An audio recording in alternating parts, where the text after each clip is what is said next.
right. Well, good evening, everyone, and welcome to our webinar, Cover Letter Basics, which is part of our Get That Job webinar series here at the Champaign Public Library. My name is Jordan Neal, and I am the career librarian here at the library, so thank you all for joining us. For the latest library news and updates, please visit our website, champaign.org, or you could follow us on social media if that's an option for you. We are pleased to share that the library is open for grab-and-go service and computer use. Once again, please visit our website for more information, or you can give us a call. You can email us at librarian@champaign.org, or you can even chat with us just by visiting the homepage of our website. We are still offering our Book a Librarian service virtually if you need any help at home. To request a session, just visit champaign.org/bookalibrarian to fill out a request form. We are still offering our curbside services if you would prefer to not come inside the library. And then finally, our e-library is always open where you can enjoy those ebooks, movies, and more using your Champaign Public Library card, or you can sign up for a virtual library card through our website for instant access. Moving on to a couple of Zoom features available to you that might help during this webinar. Depending on your computer or device, you will see a chat and raised hand option. Clicking on the chat will open or close a chat box on the right side of your Zoom window, or sometimes it displays in the middle of your screen, and you can drag it around again depending on your computer or your device. You have the option to raise hand to receive assistance as well. You can use this if you have any technical difficulties or you'd like to speak and ask a question if you'd prefer not to type in the chat. We invite you to use the chat or raise hand option to ask questions or leave comments. I believe our presenter is happy to pause for any questions or comments, but it might be best to ask them at the end. I would also like to remind you that our webinars are recorded, so just please be mindful when you share those questions and comments. And then finally, I'd like to introduce our presenter, Dawn Kutza, who teaches online communication and professional skills courses at the Kelley School of Business at Indiana University. She actually previously presented a webinar on behalf of the library, I think back in January, on character strengths, but I'm glad that she's rejoined us for today. So with that, Dawn, I will turn it over to you. Great. Thank you, Jordan. Let's make sure that I get my screen going here. Welcome, everyone. I'm glad to see you. I'm here in Indiana, so it's nice to interact with people, or at least get an opportunity to interact with people who are a little maybe older than college students. College students are lovely, don't get me wrong, but it's nice to hear different perspectives and know that some of the knowledge might be helping people outside of the normal things that I do. So I'm happy to be here, and today we're going to talk about cover letters. Typically, in the course I teach, we spend a week working on resumes, and then follow that up with cover letters. So I understand that there was a resume workshop that was offered earlier, so I'm going to assume that a lot of those types of questions have already been answered. So we're just going to dive right into cover letters as a secondary tool to optimize your competitiveness in a job search. All right. But the process of writing a cover letter can also just be very beneficial to you, as you hopefully will see as we go along. One of the things I want to talk about is, what is the purpose of a cover letter? Should you always include one? And the components of a strong cover letter. So from a big picture perspective, does anyone want to answer or know what the purpose of a cover letter is? They're not always requested. Sometimes the job will just say, submit your resume and your application materials through this portal.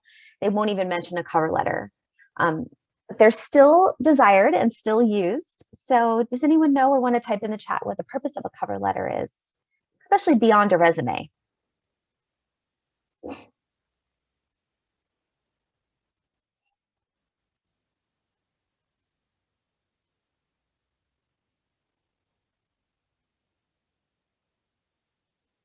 Okay, I will give you the answer to that then.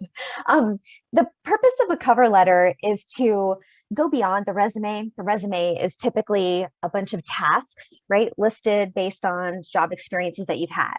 So it's got your skills and what you're trying to transfer into the workplace. Hopefully it also consists of results, and the value is apparent that you would bring to an organization. The purpose of a cover letter is to, I'm going to go through a whole slide of that actually, since nobody actually had an answer to that.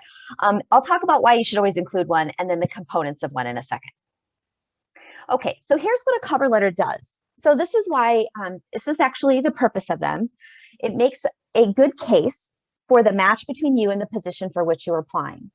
So it's one thing to have your resume with all of your skills on it. The most important thing about a cover letter is that you will write a separate cover letter for every single position, whereas you might very well use the same resume and not make many changes at all, maybe reorder a couple things to emphasize a skill over another for one job that is requiring a skill different than some other job. But for the most part, you'll keep your resumes the same. A cover letter, however, is where you're trying to help the recruiter see from your resume and the job description that you have, how your skills specifically transfer. So you're connecting the dots for them. So they don't have to just read your resume and sort of say, yeah, I think they've got some communication experience and it looks like they've got some leadership experience. Do they know what kind of leadership experience or communication skills are required for the position they're applying for? And in the cover letter, you can clearly say, I know you need this and are looking for this in the job, in the position, and my skills and experience, these specific ones, show that I can do these things, and this is how. So you're really connecting dots for them so that they don't miss anything on your resume, and they know that you know what it is you're getting into when you're applying and that you're ready for the position. It also shows how you are unique in your ability to add value. So there's a piece of the cover letter where you want to convey either your passion for the position or the industry or the company, and also make some kind of connection to them in a way that shows that you will be a good fit.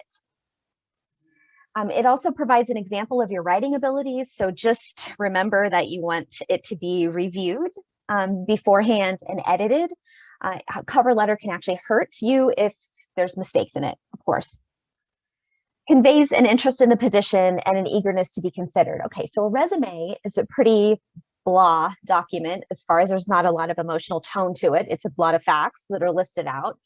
But your cover letter is where you actually try to make a compelling case using a certain tone or showing enthusiasm or sincerity or some way that you've done a lot of research on the company and you're excited about them. All of those things can be conveyed in a cover letter that can't do very well in a resume. And then along with your resume, it gives the potential employer a fuller picture of you as a candidate. So let's get back to that last question, the first question I had. Should you always include one? So I would say that if you really want the job, it's not something you're just casting out a bunch of potential resumes because you want to change and you're exploring it. But if you're serious about a job and you're really excited about it, then absolutely write a cover letter, even if they have not expected one or said one. You can always include it as a second page to your resume. So you'd have your resume, and then underneath that, you can pop a cover letter in there if they only allow you to upload one document. Sometimes you can put your cover letter in an email if you're sending and attaching your resume to an email. But if they only allow you to upload one document, I always encourage students and others to add it to the back. So you think, why would you include one? The instructions didn't say to.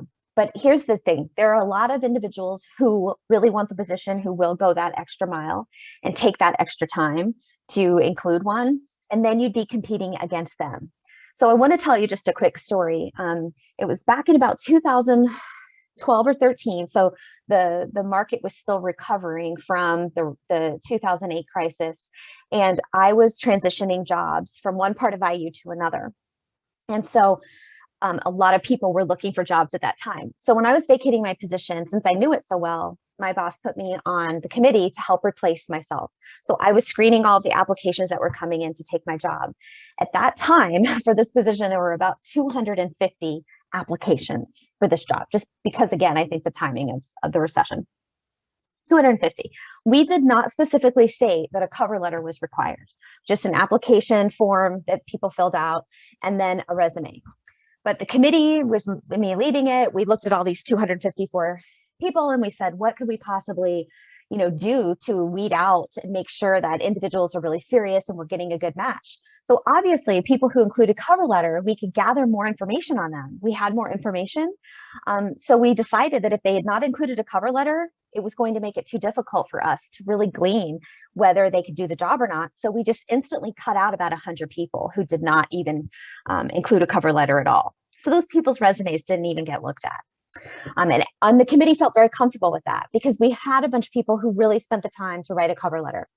But then what was interesting was that in the cover letter pool, we had about 150 people then in the pool. There was probably 2/3 of those people wrote a cover letter that you could tell was extremely generic. It was just one that said, to whom it may concern, I'm looking for a job of this sort.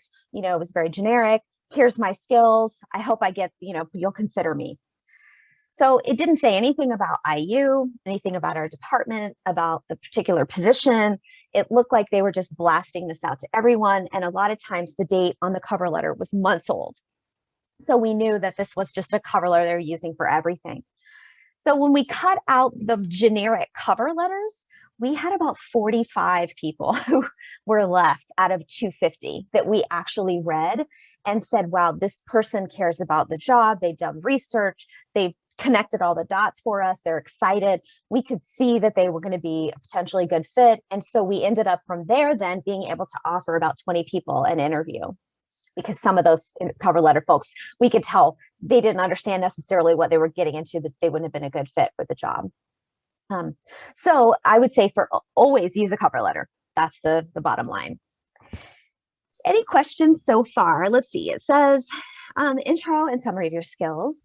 Yep. Maybe to tell employers more about why you'd be a good fit. Perfect. Yep. And so the cover letter in the back and not before the resume if you're submitting one document. That's a great question. You can do it either way. I think that why I say put it behind if they've only asked for the resume is because you want to follow their instructions and that's what they're looking for.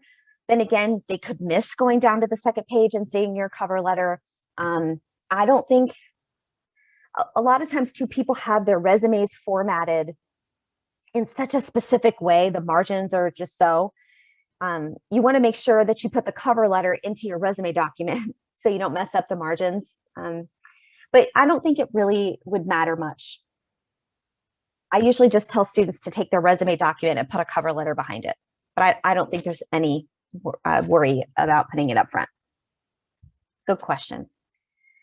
Okay, so now let's look at what the cover letter should actually include. And I'm going to show you an example of what it should visually look like and then what the contents of it should be. So these are the most compelling things that we found, and we worked with lots of recruiters at the Kelley School of Business, lots of partner companies.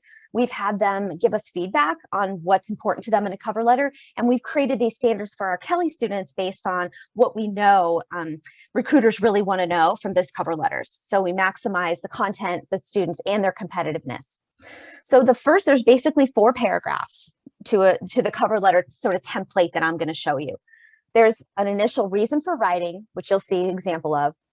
Then there's going to be a statement that's gonna grip them. Okay, that's where your tone comes out, your enthusiasm, the why behind you want your job, and that you've researched them and are excited about them. There's like a connection that instantly they're excited about you from something that you've said. And then you'll go into connecting those dots. Like I said, the strongest qualifications in their job description. You show that you've read them and that you know you have them. And then you give examples with evidence of the experiences that you've had that show you have the skills they want. And then you wrap up the letter with the typical closing next steps. So now I'm going to show you some examples of each of these sections. And I'll show you initially first here an example of what the cover letter looks like. So that doesn't have to be exactly this format. We make it standardized for the Kelley students because we actually have them do this as an assignment and they turn it in. Okay, but this is a very nice, easy to read, 1 page. It covers everything pretty succinctly and also impactfully. We usually just encourage them to put the date at the top. And again, recruiters notice if the date isn't close, if it looks like it's 6 months old. Recruiters tend to red flag that as if you're you weren't really originally intending to apply. You've been on the job market for a long time, right? So it's nice to keep that date present or current. Then we ask them to just put who this is directed to, Mr. Mark Hagan, the university recruiting manager, and the company's names, just so the company knows you're tailoring it to them, that this is not a blasted out letter that you send to everyone.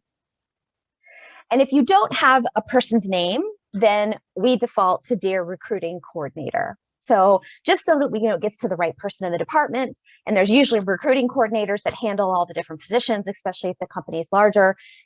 We usually don't encourage people to say Dear Hiring Manager, because the hiring manager is usually like the last person to see your cover letter in the process. It goes through the recruiting team and HR many steps before. So it's just sort of polite and courteous to assume that the recruiter is doing the heavy lifting in the recruiting process. Okay, so here's where I'm just going to show you those parts. The paragraph 1 I said was the reason for writing. And there's certain things you want to make sure that you put in the letter so that the recruiter immediately knows who you are, what your status is, if you meet the degree requirement, where you're from, what your background is, and what it is that you're writing about, what the position is that you're interested in. And then if you learned of the internship through somebody at the company, or you found it on, Monster Jobs or something, they like to kind of know that. If you had someone that you knew in the company, this would be a good place at the end of that first paragraph to put, I heard about this from the job fair that I went to and met, Susan, the recruiter. So you could also plug somebody that you knew so that those individuals could go and follow up with the people that you might have met and maybe get some kind of opinion about you that's positive. All right. So that's the first paragraph. I'm going to go through several examples of the next two, because there's good ways to write them and not so good ways to write them. And I want to have you kind of sense the difference between a kind of a poorly generic written connection paragraph or qualifications paragraph and a strong one. Right. But the second paragraph would be where you would want to connect with the company, share something unique, and also try to convince them why you're passionate about this job. So this particular individual starts by saying they've always been interested in understanding people's perspectives and motivations. As a result, they're minoring in psychology. Obviously, these are student examples, so yours would be, in the past, I have worked at so-and-so, or my past job, I was very loved this part of it and was excited by it. I loved working at the customer end of things, or I loved being able to be a part of the process that helped the product get out the door.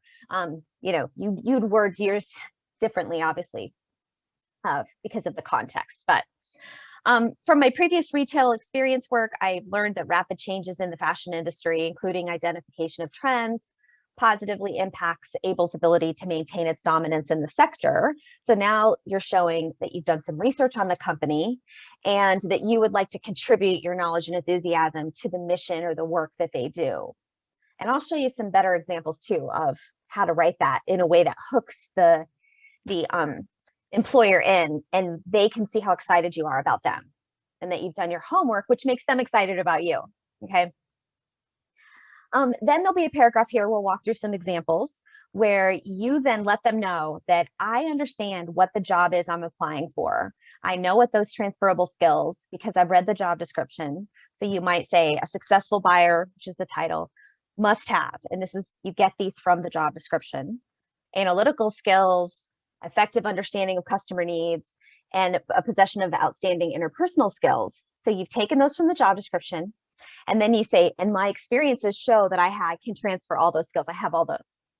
So then what you'll do is you'll go through and you'll choose 3 experiences from the past. It could have been a certification program that you went through. It could have been volunteer work that you've done, other things from your resume. And then you will not just copy bullets, with starting with a verb, or they're not as just sort of dry. You would actually word them more like sentences. This is where you're connecting the dots. So my coursework in here, or my past experience at this job, working with customers, is going to allow me to do this for your company. Okay.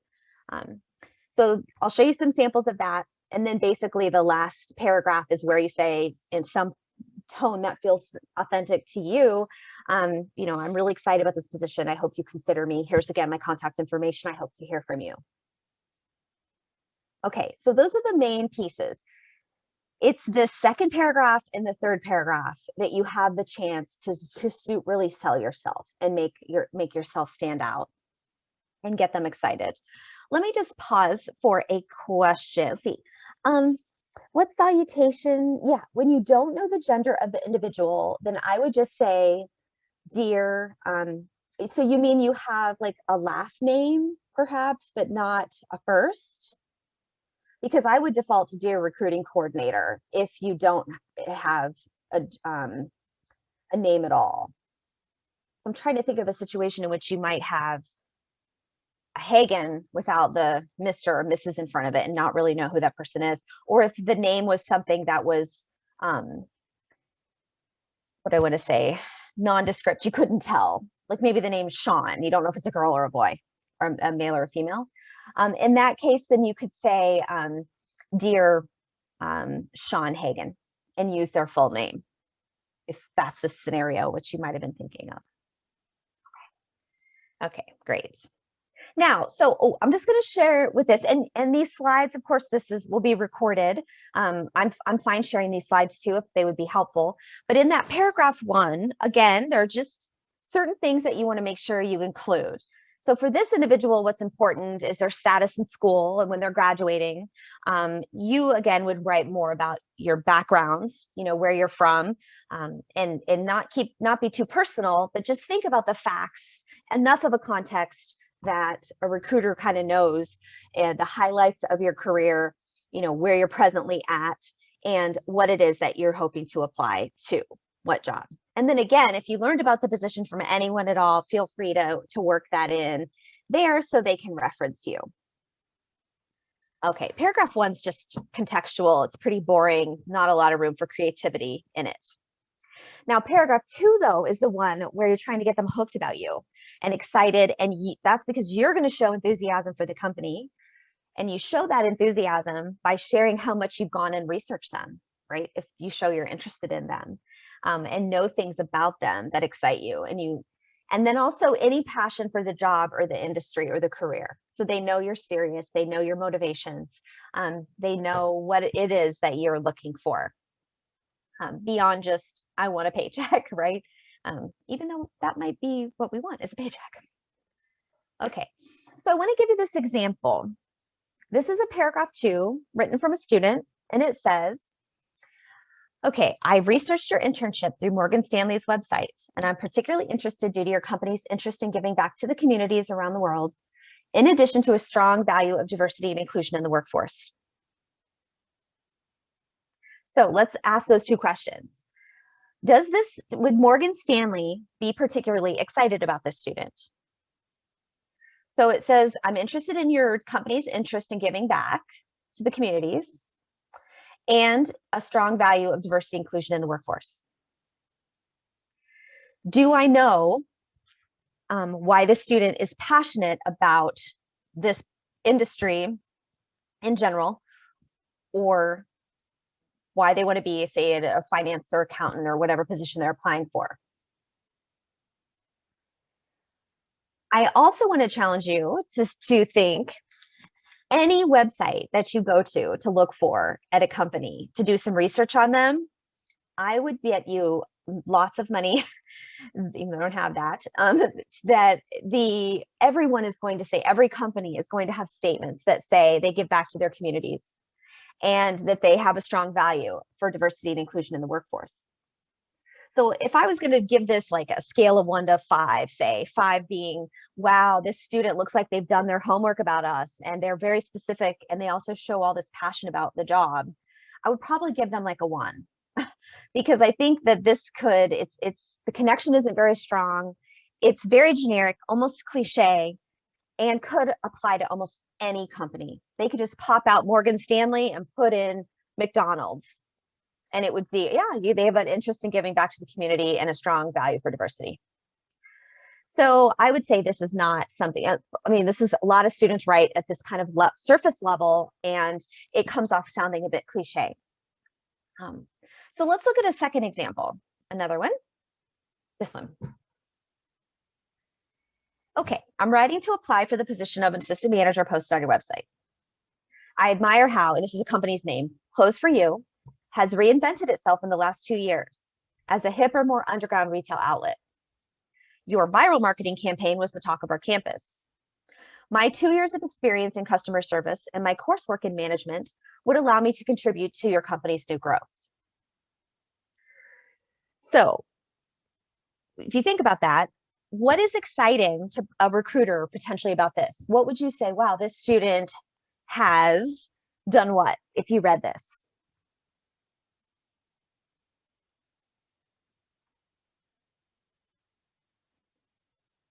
Specific examples. Yes. Well, they give examples about the 2 years of experience in customer service and the coursework in management. But then they also, it looks like they have been following the company to see what their brand was before, and then that they launched this campaign, and that they've followed the effects of their campaign. And they've actually done something I think is kind of brilliant, and that is if you wrote a company and a recruiter and you found out that says your viral marketing campaign was the talk of our campus, I would almost think that the recruiter would want to interview the student to find out the skinny on that statement right there. Like, so the student inadvertently is complimenting the company, right? And saying, hey, listen, I know you guys wanted to be hipper. Well, guess what? You're killing it, right? Like, this was quite a success. So they're also almost being excited by and showing excitement for the same things, the passion, the mission of the company in an effort that they had, and are reinforcing the success of what the company's been doing. And basically too, by showing that they've followed. So I would probably give this, more like a 4. There's maybe a little specific about the 2 years of experience in customer service, what they gained from that would allow them to contribute to the growth, or maybe why they're excited about customer service in general, why they're kind of going down the route of wanting to be in marketing or wanting to be in the fashion industry. But they definitely, I think, made a connection that's going to make the employer perk up and want to interview them. Feel free to pause or ask me any questions at all. I'm going to show you another example. Okay, so this one is, having grown up with the Evansville-Mesker Park Zoo literally in my backyard, I understand firsthand how you've earned your reputation as one of the most family-friendly venues in the state of Indiana. For more than 10 years, I've been impressed as your customer. Now I want to impress visitors in the same way by applying to the zoo wildlife educator position that Nancy Watson, the managing zookeeper, shared with me. I bring more than 3 years of experience of educating children and families through the local science museum, and a lifelong passion of learning about wildlife. So there's several things, right? What are some things that the Evansville-Mesker Park Zoo, which is who she's applying to, would be excited to hear? Why would they think, wow, this person is an interesting candidate to us? We're excited about this candidate.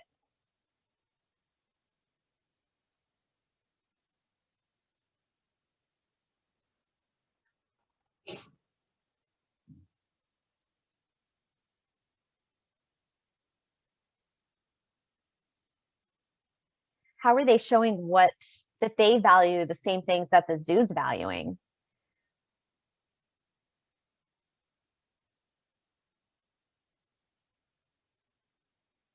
I think with the statement here, I understand firsthand how you've earned your reputation as one of the most family-friendly venues in the state.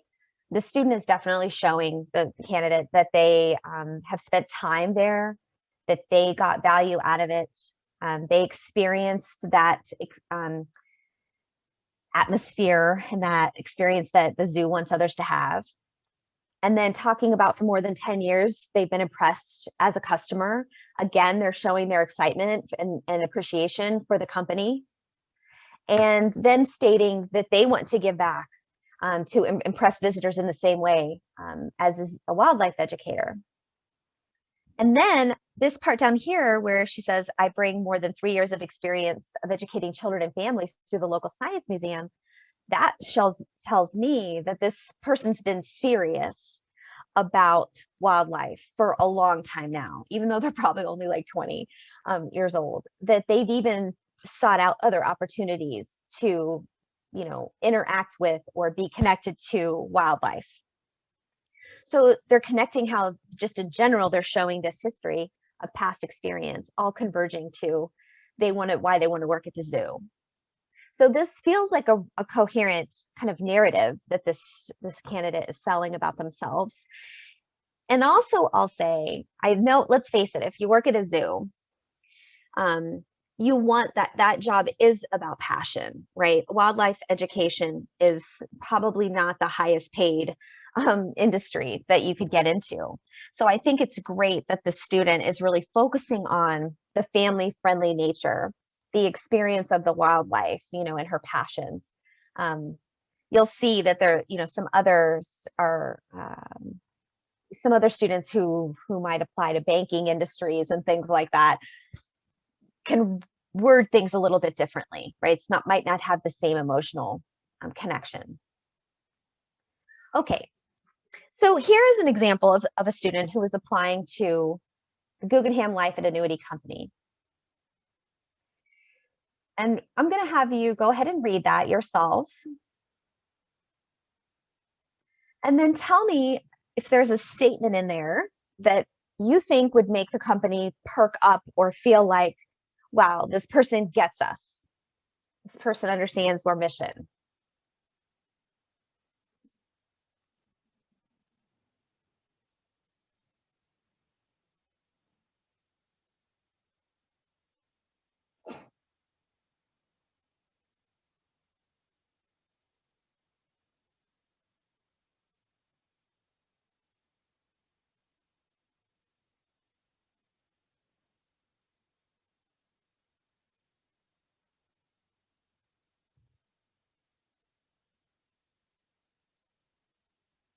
Anything stand out? First, I'll ask, how does the student or this candidate valuing customers? Yay, you got it. That's it. Yes, if you go to the Guggenheim Life and Annuity Company website, you do some research, you'll see in their story and their history and their About Us page, yes, making customers feel valued. They talk a lot about how proud they are that they were founded in 1881. So it's one of those companies that's, their founding members, the DNA of their spirit is still in the company to this day, right? So the fact that the person said, hey, I get that you have historical context, right, to your company, and that, your history is, you're very proud of this different approach or special approach to customer service, where it's not just transactional, it's not about quotas and quantity. You really want these long-lasting relationships. This candidate's showing that they are tapping into what is it most valued of Guggenheim. Then for the student to go ahead and say, and I've dealt with customers, and that's the same way I want to be treated, or I would treat them. They're showing that they're prepared and get the same, the approach and the nuance of their style of doing business, right? And then they say, I would strive to give customers this impression as an intern. So I think they've decided to, I know now, wow, the student knows what this company's about. They've clearly looked them up. They understand their history. They're referencing when they were founded, and they're connecting what they're attracted to Guggenheim, attracted to us, because of their natural way that they think customers should be valued. So they're making a strong connection. Okay, questions about paragraph 2. That's sometimes the most awkward one to write, or it just feels odd. You really have to do the research for the second paragraph, and then find out what excites you about the company. And I think that things that excite you will come off as more genuine when you write them. Like, I was very impressed when I read on your website that you do, offer these, ongoing mentoring programs, or, when I've talked to people at a career fair about the position, or I talked to the recruiter, They talked about what a open door policy the company had and how they really try to develop and promote from within. There could be something that you find out about the company that they're doing that you can share your excitement for. So that's where you're, again, and hooking into why you want to really do what you do. Now, these students often don't have a lot of past job experience. And so if you all do have, assuming more job experience, then you can say things like, what you really enjoyed about your past jobs, which aspects of that you've realized you're really good at and gave you the most satisfaction from, and you would like, that's needed in the new job, and you would like to apply those skills and passions there. Questions about that one? Okay, let's go to paragraph 3.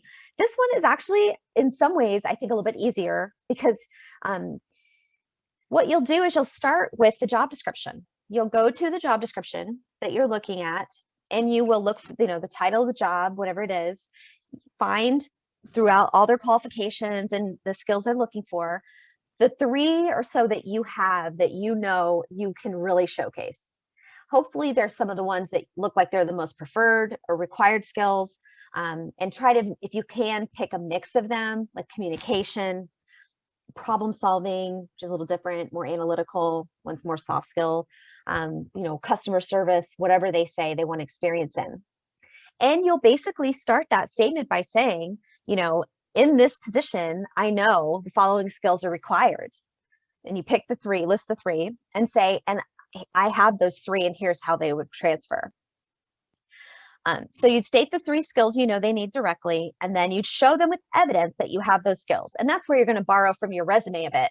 So that's why this section can be a little easier, because you at least have content already that you just need to rephrase. The second paragraph, you might not have any content written about that at all. Okay, so here's an example for paragraph 3. A successful buyer must have strong analytical skills. It's one from the job description, be able to effectively understand customers' needs, and possess outstanding interpersonal skills. And my experience has equipped me well with those. So the first thing they're going to do is talk about strong analytical skills. So there's their first bullet. My coursework in marketing, psychology, and accounting, particularly the projects in market research, has strengthened my ability to analyze data and offer meaningful recommendations. So it may be that you've taken some courses and you haven't had direct experience doing it, but that is fine. If you can talk about a project or a course that you took and the project's in there, or just the fact that that whole course provided you an avenue to practice using Excel or practice solving certain types of problems, it's fine if you didn't have direct work experience. That's why I like to show this kind of example. So that would be the first one. And again, you just stated that you have strong analytical skills, and now you're backing that up with the context in which you learned them, and by talking some of the language of research and the fact that, analytical skills, doing market research, analyzing data, the point of that is often to make meaningful recommendations.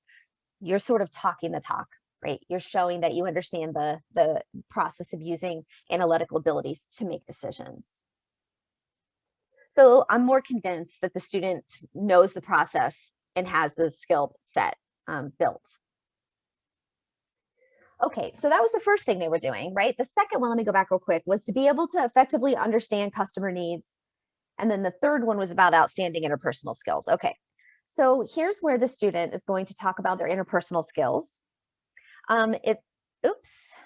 Interpersonal skills. Oh, I think I might have gotten those out of order. Sorry about that. But the student is using this experience to say, my work as an assistant manager at Taylor helped me hone my interpersonal skills by addressing customer concerns and questions, as well as to understand their needs while promoting a high level of customer satisfaction. My customer service record at Taylor's resulted in my being recognized as Employee of the Month 5 times. So this is where you can see this is experience from their resume, but it's not written like a resume bullet. It's written more as a story for the experience and kind of the background of what they did. Their purpose was to promote high service, and then they were recognized from it. The third one was, understanding customer needs. I think that's what that one was supposed to be connected to, not interpersonal skills. So I apologize about that. Because the third one, then they down here are talking about their interpersonal skills. While co-leading 4 Habitat for Humanity house builds, I communicated directions clearly, responded to problems, provided encouragement, fostered teamwork, and helped others manage their time and resources.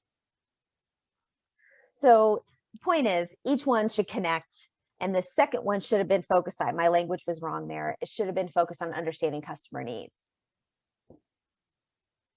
So you can pick, any three skills that you think you could showcase the best, that you know are most critical and would tell the best compelling story about why you're qualified.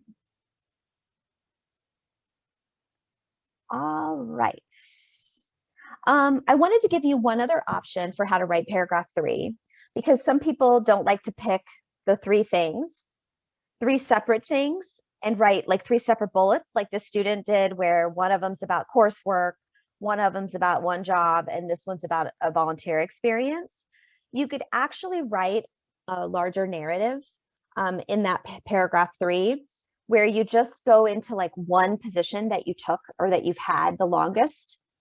And you would say instead, the new position that I am applying for, I know that you need these skills. And in my past experience doing this, this, and this, I did very similar things, for instance. And then you just talk about the things you did in that job, the one job.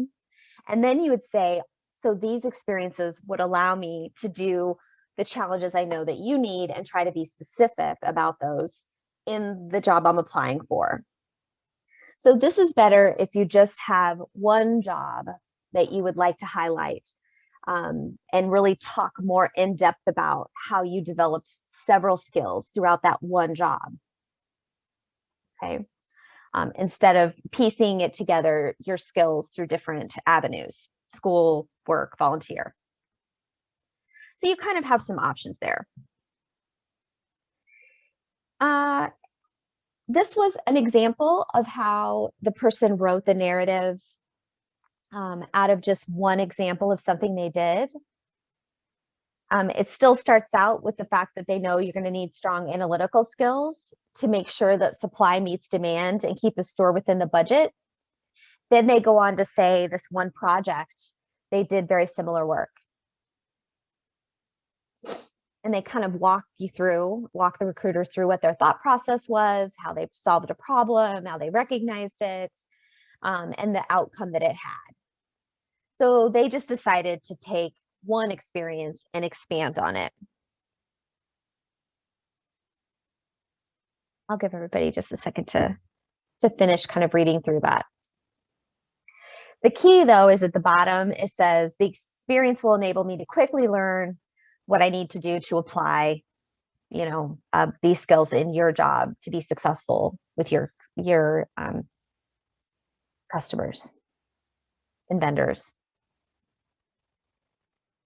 Okay, so that was paragraph 3, and then I'm going to open it up to questions here in just a second, but paragraph 4, the example, that's the last piece where you're just kind of closing it out, right? Just to sum it up, an opportunity to work with a company that focuses on having high work ethic, but not forgetting the importance of fun and laughter, whatever you've learned about the company. This was one girl had quite depth about the company that she had some interactions with in the past. So she knew that it was fun and there was laughter, which is why she's referring to this. But she says, I'd really look forward to working there. I'm happy to answer any other questions, and please contact me, and leaves the information again.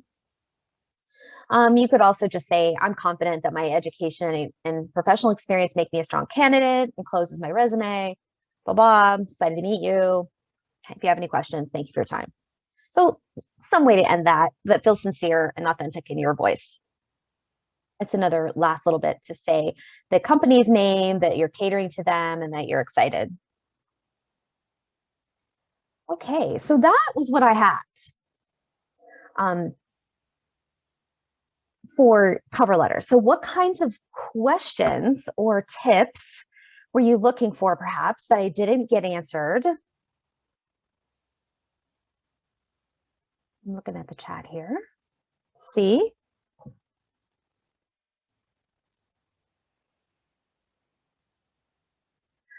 Gaps in employment. What do you mean by that? Oh, how to address gaps in employment in a cover letter. Yes, gotcha. So I tend to find recruiters appreciate honesty. And yes, you've got a problem with age discrimination. I'm sorry about that. Okay, so gaps in employment, yes. What I would do, it depends on the culture of the company, where you're working, and that sort of thing.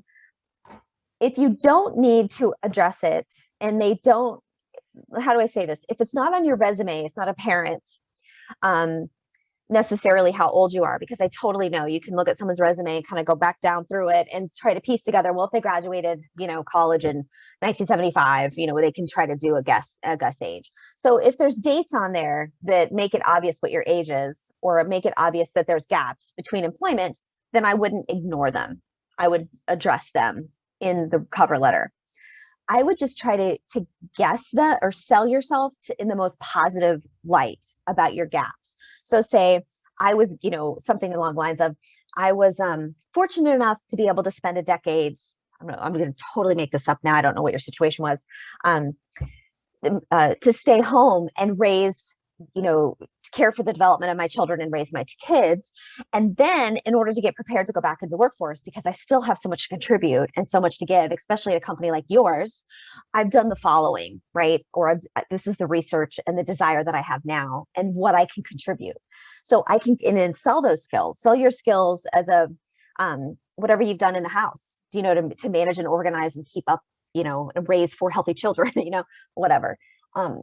To sell that and say, so here's what I would bring. I would bring organization, time management, dedication, and just sell your life as the wonderful learning experience that it has been. Don't let them diminish, or don't assume that those things don't have value. Sell them on that value more explicitly. There's also probably some resources online if you Googled it, how to address gaps in the workplace.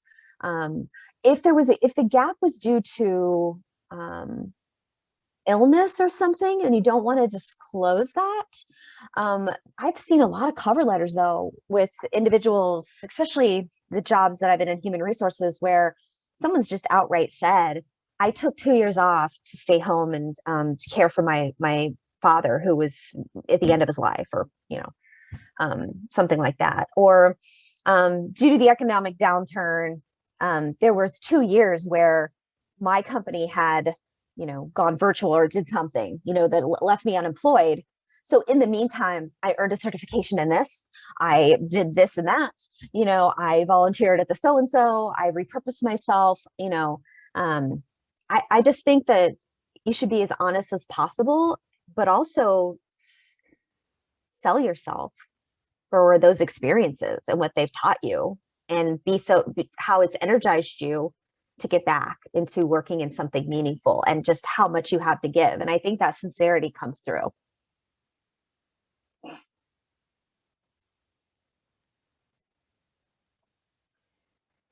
So I get the interview, the top 2 candidates, and I'm not hired. Yeah, that's a great question. Companies are notoriously terrible at telling you why, or you don't know why.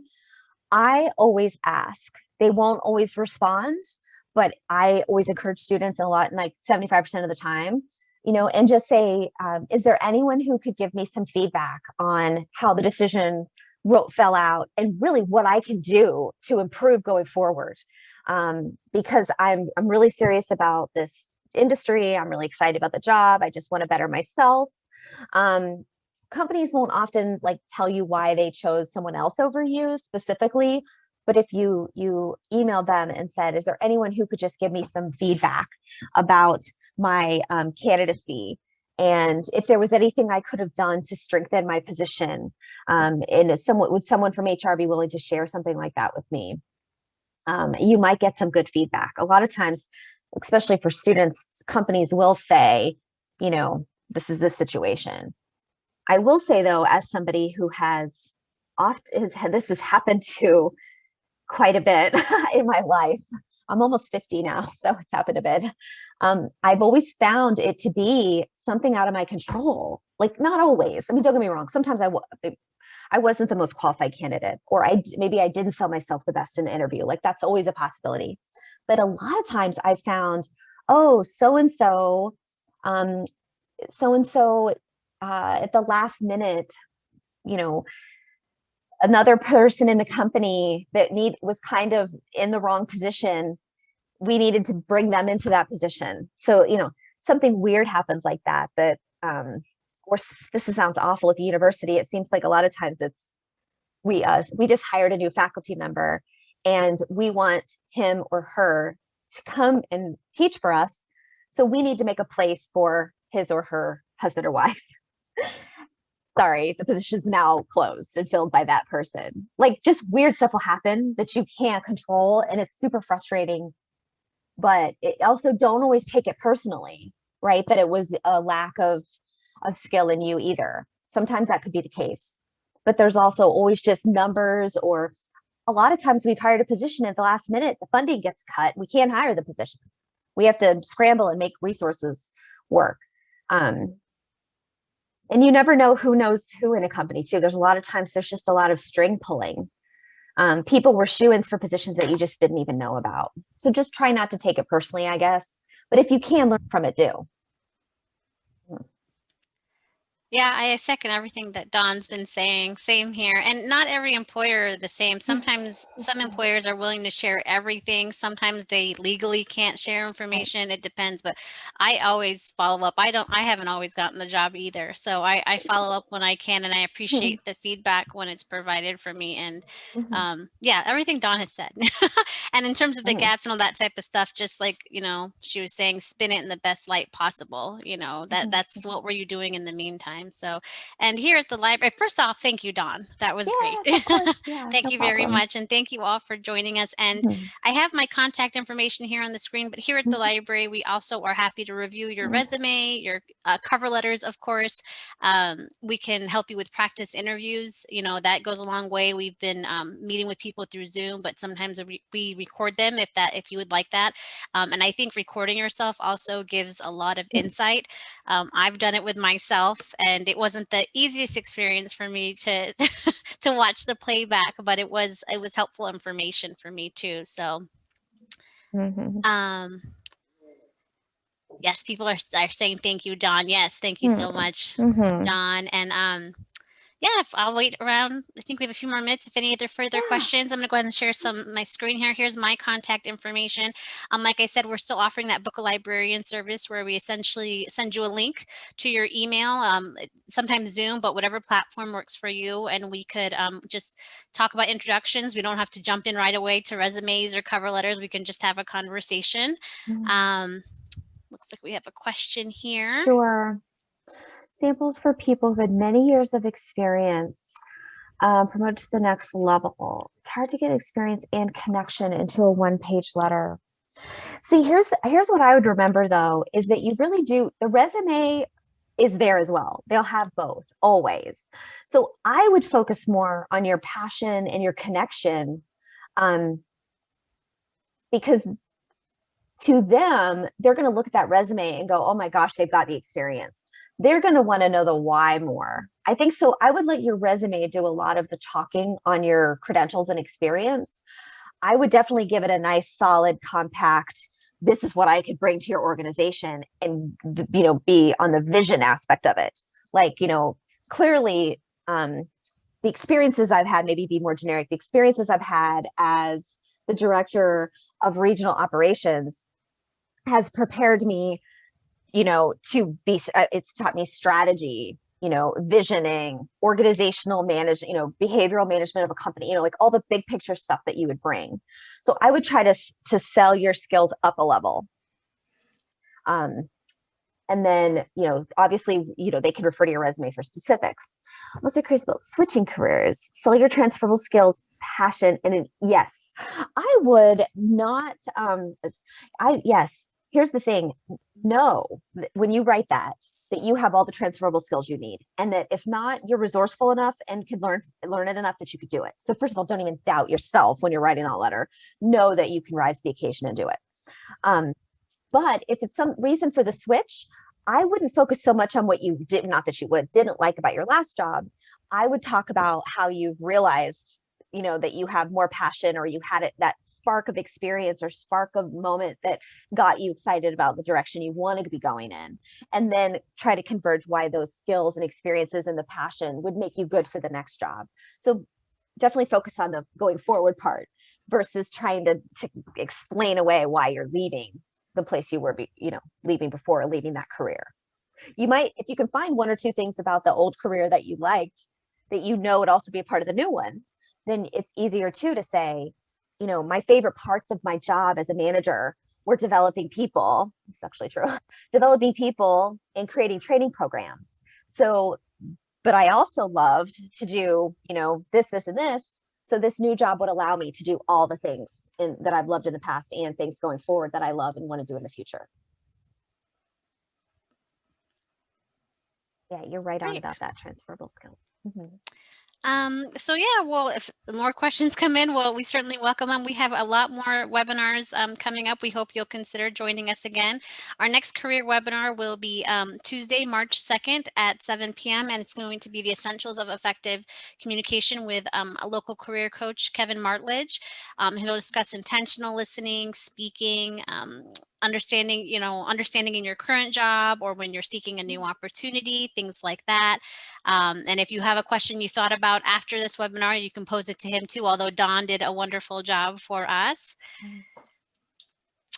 And here's the upcoming webinars we have in March. You could just visit champaign.org/events for more information. And we have a lot more webinars related to our business series, our technology series, crafty adults, writers workshops, things like that. So again, you could register through our website. And then finally, if you have any further questions, you can go ahead and email librarian@champaign.org. If you didn't catch my email, you can send an email there and they'll forward it to me. We are still offering the book librarian sessions, as I mentioned. And with that, I don't see any further questions here. All right. Well, thank you again, Dawn. Thank you all for joining us. This is very helpful. Yes, a lot of thank yous for you. All right. Well, with that, everyone, I will go ahead and wish everyone a good night.